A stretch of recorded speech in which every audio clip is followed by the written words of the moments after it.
Hello, hi. So we're going through this. So we're up to, what are we up to? Ensuring confidentiality. So make sure you've got your book. This will help you with your quality improvement plan. This will help you if you're drafting your own policies. This will help you just stand back and take a look at your home. So make sure you grab your copy of this. Everything's flow. Okay, so family daycare educators, how do you ensure confidentiality? You guys probably have it a little bit tougher than centre-based services or services that have got staff at least, because if something happens through the day, you may need to talk to a parent at night. And so you've got to be really mindful about how you share information between families and where you are, who's around you, all those sorts of things. So in residences, you might even have your partner or your children or other children that are enrolled in the service. Now, over the years working with children, I've had children tell me family secrets that they shouldn't have, but that's children. Sometimes they'll say things. So you've got to be mindful. If you've got something to say to a parent, the other children that are enrolled, what are they hearing? Can they go home to their parent and say, oh, I heard Jodie say, or I heard such and such's mother say today. So you've got to be really mindful about children also. So how can you maintain confidentiality? So there's a few different ways that you can do it. So you've got to maintain a range of records on the children that are enrolled in your service, and they've got to be accessible to you. So how do you do that? Now, I recommend a filing cabinet, just a small little filing cabinet, depending on how many children, obviously, and that they are in there and that is locked so that parents coming in and out of the residence can't access that, or that residents in your residence can't access those files either. So you've got to protect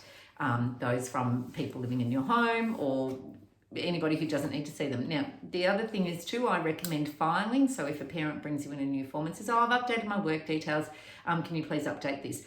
Either until you can action it, put it somewhere that's out of sight of everybody else. You don't want another parent coming in 5 minutes later and reading the parent's form just to see what's going on, that sort of stuff. So make sure if you do need to action it and you don't want to file it yet, that where you put it for action is actually out of everybody's view, those sorts of things.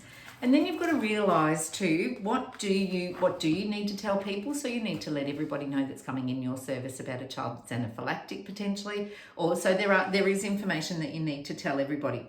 So the other thing that you've got to consider, I always say you should have a desk area, even if you are working from home with a home business.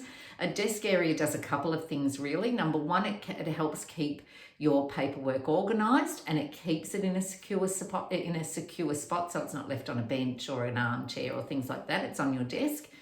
The other thing is too, if you are going to speak with parents, bring them over to your desk, and kind of that sends a message of professionalism. So I would definitely recommend having those sort of practices in place. The other thing that you've got to be mindful of, if you are storing information or documentation for a while, that it is protected from the elements. So obviously you protect it so you don't put it in the shed that's likely to flood during the winter months kind of thing. Make sure that no rats or moths or those sorts of things can get to them, so they've got to be kept dry. They've got to be kept authentic, so don't go changing any records after the date and those sorts of things. If parents need to give you information, tell them how they can do that securely. So if they are updating something, say just pop it in an envelope and give it to me. You might be able to do it that way.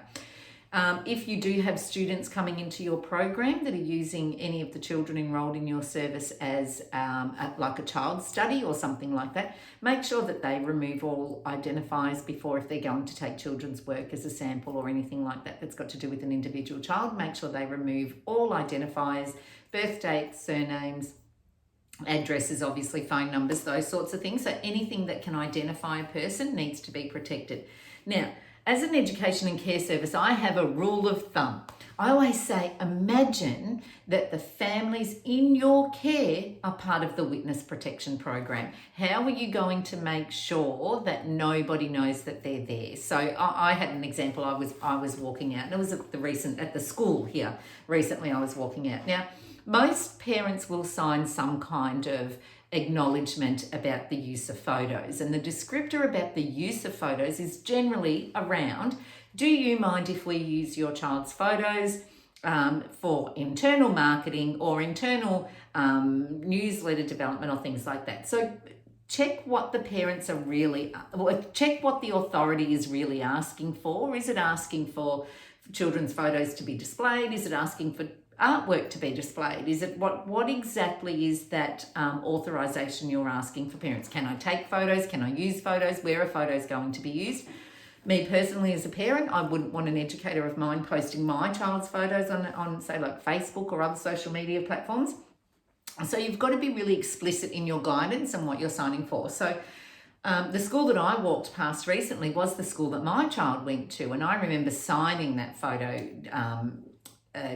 authorization that they could use my child's photo in any promotional material. So, and that's fine. So I expected that if, say, like a handbook for the school came out, if they had have chosen one of my daughter's photos, then I had agreed to that.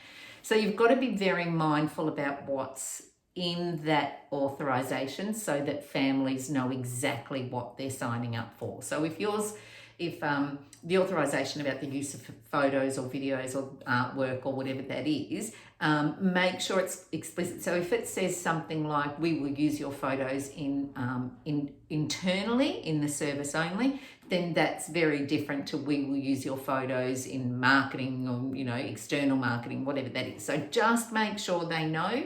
Make sure you protect their identity. So don't go talking about anybody that could identify, like don't go to the local shops and say, oh, one of the families that I have, they've got 2 4-year-old twins and they've got a 3-year-old.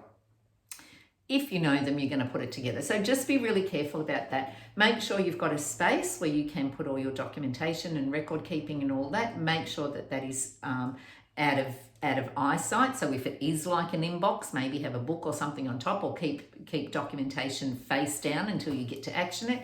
Once you get to action any documentation, make sure it's in your secured filing cabinet, and that is not accessible to anybody other than yourself and your assistant or whoever's working with you in relation to delivering the education and care program. So if you've got older children in the home, or if you've got other residents there, that's not accessible to them at all, because unless they're an approved assistant, then nobody else needs to know what's in there. So hopefully that helps. Think of it, as I said, like the witness protection program. That always helped me when I was helping other people too. How do we know? How can we protect this family's identity being here? Okay. All right. So remember, grab your copy of this book. All the links are down there. This is to get you through. Make sure that you're implementing the education and care legislation in your family daycare residence, and that everybody is safe. All right. Good luck. We'll talk soon. See ya.